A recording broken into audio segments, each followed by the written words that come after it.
Hello ചങ്ങായിമാരെ, എല്ലാവർക്കും നിജീസ് വേൾഡിലേക്ക് സ്വാഗതം. എല്ലാവർക്കും സ്വാമി ശരണം. ചങ്ങായിമാരെ, മണ്ഡലകാലത്തെ അമ്പല ദർശനത്തിന്റെ ഭാഗമായിട്ട് നമ്മളിന്ന് ദർശനം നടത്താൻ പോകുന്ന അമ്പലം എളയാവൂർ ഭരതക്ഷേത്രമാണ് കേട്ടോ ചങ്ങായിമാരെ. കർക്കിടക മാസത്തെ നാലമ്പലം ദർശനത്തിൽ പെടുന്ന ഒരു അമ്പലമാണ് എളയാവൂർ ഭരതക്ഷേത്രം.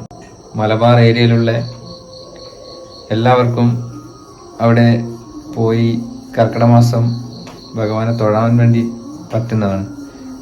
എല്ലാ സമയവും പോയി തൊഴാം, പക്ഷെ ആ സമയത്ത് നല്ലൊരു ഭക്തജന തിരക്ക് ഉണ്ടാവാറുണ്ട്. അതെ, നാലമ്പല ദർശനത്തിൽ പെടുന്ന അമ്പലം കണ്ട് നല്ല തിരക്കുണ്ടാവാറുണ്ട്. ഇപ്രാവശ്യം നമുക്ക് നാലമ്പല ദർശനത്തിന്റെ ഭാഗമായിട്ട് അവിടെ നമ്മൾ പോകാൻ പറ്റിയിരുന്നു. നമുക്ക് അവിടെ പോയാലുള്ള അനുഭവം തിരക്കോട് തിരക്കായിരുന്നു അല്ലേ. നമ്മള് പോകുന്ന ദിവസം ഭയങ്കര തിരക്കായിരുന്നു. നമുക്ക് ഇപ്രാവശ്യം അല്ല, ഈ മണ്ഡലമാസം പോയിട്ട് നമുക്ക് നോക്കാം, തിരക്കുണ്ടാവും എന്തായാലും. അവിടുത്തെ കാര്യങ്ങളും ഒന്നും അറിയാൻ പറ്റുമെന്ന് എനിക്ക് തോന്നുന്നില്ല, കാരണം നല്ല തിരക്കായിരിക്കും. പറ്റുമോ നമുക്ക് ചോദിച്ചു നോക്കാം. പിന്നെ അതുപോലെ തന്നെ ഈ മണ്ഡലമാസത്തെ അമ്പല ദർശനം നല്ല അതിഗംഭീരമായി മുന്നോട്ട് പോകുന്നുണ്ട്. അതിന് മുഖ്യമായിട്ട് നന്ദി പറയേണ്ടത് നമ്മളെ ലതീഷേട്ടനോടാണ്. ലതീഷേട്ടൻ്റെ ഒരു കോർഡിനേഷൻ ഇതിന്റെ പിന്നിലുണ്ട്. ലതീഷേട്ടൻ പല സ്ഥലത്തും നമ്മളെ വിളിച്ച് കാര്യങ്ങളൊക്കെ, എനിക്കറിയാത്ത കുറേ അമ്പലങ്ങളുണ്ട്, അല്ല ലതീഷേട്ടനും ഇങ്ങനെ ഓരോരുത്തരും പറഞ്ഞു തന്നാണ്. ഓരോ കോർഡിനേഷൻ കൊണ്ടാണ് ഇതിങ്ങനെ വിജയകരമായി മുന്നോട്ട് പോകുന്നത്. ഈ ആഴ്ചയും കൂടി മാത്രമേ നമുക്ക് പോകാൻ വേണ്ടി പറ്റൂ അല്ലേ. ഈ ഞായറാഴ്ച വരെ പോവാം, പിന്നെ നമ്മളെ അമ്പലത്തിൽ ഉത്സവമായി, പിന്നെ എവിടെയും പോകാൻ പറ്റൂല. അതുവരെ നമുക്ക് പോവാം. നമ്മുടെ നാട്ടിലും പരിസര പ്രദേശങ്ങളിലുള്ള പ്രസിദ്ധമായതും അത്ര പ്രസിദ്ധി നേടാത്തതുമായ പല അമ്പലങ്ങളും നമുക്ക് ഇതിലൂടെ നമ്മളെ നിജീസ് വേൾഡ് എന്ന ചാനലിലൂടെ കാണിക്കാൻ പറ്റി. അത് വലിയൊരു ഭാഗ്യമായിട്ട് കരുതുന്നു. നമുക്ക് പറഞ്ഞ് നേരം കൂട്ടണ്ടല്ലേ, നമുക്ക് അങ്ങോട്ടേക്ക് പോയി അവിടുത്തെ കാഴ്ചകൾ കാണാം.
നമസ്കാരം. എന്താ പേര്? രാമകൃഷ്ണൻ നമ്പീശൻ. ഇവിടെ 10-35 കൊല്ലത്ത് നിലയായി. പിന്നെ പ്രവൃത്തി ചെയ്യുന്നത് മലകെട്ട് ഇതൊക്കെയാണ്. പിന്നെ ഇപ്പം റിട്ടയറായി. അതെയാ? ഇവൻ മകളുടെ പേരിലാണ് എങ്കിലും ഞാനിവിടെ വന്ന് പ്രവൃത്തി ചെയ്യുന്നുണ്ട്. പിന്നെ ഈ എളയാവൂർ ഭരതക്ഷേത്രം എന്ന് അറിയപ്പെടുന്ന ഈ ഭരതക്ഷേത്രത്തിൻ്റെ ഐതിഹ്യം എന്തെങ്കിലും കാര്യങ്ങൾ പറഞ്ഞുതരാൻ പറ്റുമോ നമുക്ക്? കുറച്ചറിയാതൊക്കെ പറയാം. ഈ മലബാർ ദേവസ്വം ബോർഡിൻ്റെ കീഴിലുള്ള ഒരു ക്ഷേത്രമാണ് ശ്രീ ഇളയാവൂർ ഭരതഭഗവതി ക്ഷേത്രം. ഇവിടെ നാലമ്പലത്തിൻ്റെ ഉള്ളിൽ ഭരതൻ സ്വാമി, പിന്നെ ഗണപതി, പുറത്തായി ഭഗവതി, ശ്രീകൃഷ്ണൻ, മഹാവിഷ്ണു, താഴത്ത് ചാമുണ്ഡി അല്ലെങ്കിൽ വിഷ്ണുമൂർത്തി എന്നീ ദേവീദേവന്മാരാണ് ഇവിടെ കുടികൊള്ളുന്നത്. ഇവിടെ പൂരത്തിനായിരുന്നു ദേവിയുടെ എഴുന്നള്ളിപ്പും ക്ഷേത്ര ഉത്സവങ്ങളും നടന്നു പോകുന്നത്. ഇപ്പോൾ ഭരതക്ഷേത്രത്തിൽ പിന്നെ ധ്വജപ്രതിഷ്ഠ കഴിഞ്ഞതോടുകൂടി 7 ദിവസത്തെ ഉത്സവം നടക്കുന്നുണ്ട് 2-3 വർഷമായിട്ട്. ഇവിടെ പ്രധാന വഴിപാടുകൾ ഭരതന് താമരമാല, പായസം എന്നിങ്ങനെയാണ്. പുഷ്പാഞ്ജലി മറ്റുള്ള വഴിപാടുകളിലൊക്കെ ഉണ്ട്. ദേവിക്ക് കടുംപായസം ഗുരുതി പ്രധാനമാണ്. പല ആൾക്കാരും ചൊവ്വ വെള്ളി ദിവസങ്ങളിൽ വഴിപാടുകളായി നേർന്നു വരുന്ന ഒരു പ്രധാന വഴിപാടാണ് ക്ഷേത്രത്തിലെ ഗുരുതി തർപ്പണം. ദേവിക്കാണ് അത് ചെയ്തു വരുന്നത്. പിന്നെ അഷ്ടമി രോഹിണി നാളിൽ ശ്രീകൃഷ്ണൻ്റെ പ്രധാന ഇതാണ്. അന്ന് നവകം ഇതൊക്കെ നടത്തി പോകുന്നുണ്ട്. ഇവിടെ എക്സിക്യൂട്ടീവ് ഓഫീസർ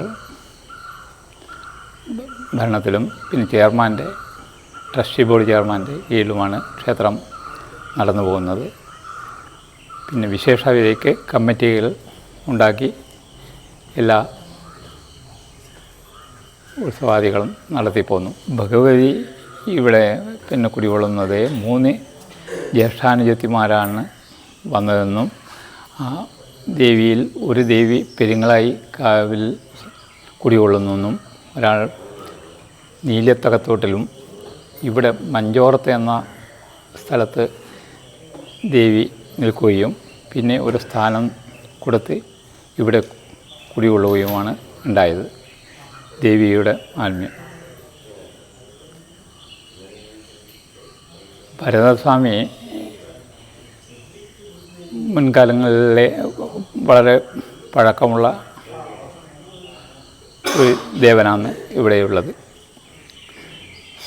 അത് 92 സ്വർണ്ണപ്രശ്നത്തിൽ ഭരതന് ജപമാല പ്രത്യേകമുണ്ട്. അത് ഭരതനാണ് പ്രധാനമായിട്ടുള്ളത്. കൂടൽ മാണിക്യത്തെ ഭരതസ്വാമിയെ പോലുള്ള ഒരു പ്രതിഷ്ഠയാണ് ഇവിടെ കുടികൊള്ളുന്നത്. ക്ഷേത്രം തന്ത്രി തെക്കിനേടത്ത് തരണനല്ലൂർ പത്മനാഭൻ ഉണ്ണി നമ്പൂതിരിപ്പാടാണ് ഇവിടെ ഭരതസ്വാമിയുടെ തന്ത്രിയായി ഉള്ളത്. ഭഗവതി കൃഷ്ണനും കാട്ടുമാടം ഇളയേടത്ത് ഈശാന നമ്പൂതിരിപ്പാടിൻ്റെ കാർമ്മികത്വത്തിലാണ് ചെയ്തു പോരുന്നത്. അങ്ങനെ 2 തന്ത്രിമാർ ഈ ക്ഷേത്രത്തിലുണ്ട്. ഇപ്പോൾ എക്സിക്യൂട്ടീവ് ഓഫീസറായി മുരളീധരൻ എന്ന ഓഫീസറാണ് ഇവിടെ ഉള്ളത്. പിന്നെ trustee board chairman advocate Pradeepan ആണ് ചെയർമാനായിട്ട് നിർവഹിക്കുന്നത് ഇവിടെ സ്ഥാനം. മേശാന്തിയായി ഇവിടെ പ്രമോദ് കൃഷ്ണനാണ് പിന്നെ ക്ഷേത്രത്തിലെ ദൈനംദിന പൂജകൾ നടത്തി പോരുന്നത്. പണ്ട് ഇത് ബ്രാഹ്മണന്മാരുടെ കീഴിലായിരുന്നു ക്ഷേത്രം ഉണ്ടായിരുന്നത്. പിന്നീട് കമ്മിറ്റിയും പിന്നെ ദേവസ്വം ബോർഡിൽ വരികയുമാണ് ഉണ്ടായത് ക്ഷേത്രം. അപ്പോൾ ഈ തിരക്കിൻ്റെ അടുക്ക് നമുക്ക് ഇത്രയും കാര്യങ്ങൾ പറഞ്ഞു തന്നതിന് നമുക്ക് ഹൃദയത്തിൻ്റെ ഭാഷയിൽ നിന്ന് ഒരുപാട് നന്ദി അറിയിക്കുന്നു.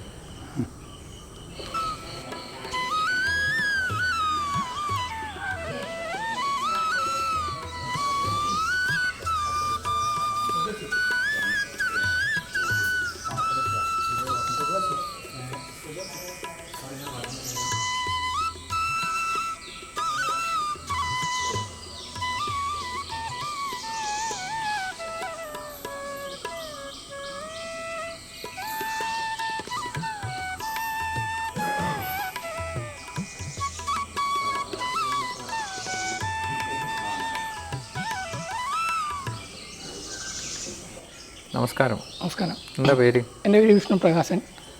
ഈ ഭരതക്ഷേത്രത്തിലെ ആരംഗമായിട്ട് പ്രവർത്തിക്കുന്ന ഞാൻ മാരാറ് ഇവിടെ അടിയന്തരാണ്. ഈ ഭരതക്ഷേത്രത്തിനെ പറ്റി രണ്ടു പേർക്ക് സംസാരിക്കാൻ പറ്റുമോ? നാലമ്പലങ്ങളിൽ മുൻകൈ എടുക്കുന്നൊരു ക്ഷേത്രമാണിത്. എല്ലാ കർക്കിടക മാസവും നല്ല ഒരു മാസവും ആളുകൾ വന്നു പോകാറുള്ള ക്ഷേത്രമാണ്. പിന്നെ ഇവിടെ കാലത്ത് 5 മണിക്ക് നട തുറക്കും. അതിനുശേഷം 10:30 നട ഇവിടെ അടക്കും. വൈകിട്ട് 5:30 തുറന്നിട്ട് രാത്രി 7:00 ഇവിടെ നടയടക്കാറ്. ഇവിടുത്തെ പ്രധാന വഴിപാട് ഭരതസ്വാമിക്ക് ഇതാണ്, താമര മാലയാണ് പ്രധാന വഴിപാട്. ശ്രീകൃഷ്ണന് പാൽപ്പായസമാണ്. അതുപോലെ തന്നെ മഹാവിഷ്ണുവിന് നെയ്വിളക്കാണ് ഇവിടെ പ്രധാനം. ഇവിടെ താഴെ തന്നെ ചാമുണ്ടിയിലെ ഒരു പ്രതിഷ്ഠയുണ്ട്.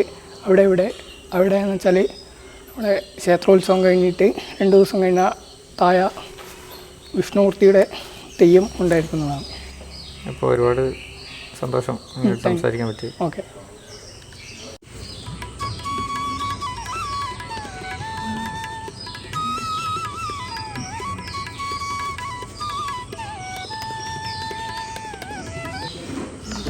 ചങ്ങായിമാരെ, നമ്മൾ ഭരതക്ഷേത്രത്തിൽ നിന്ന് ഇറങ്ങി പുറത്തെത്തി.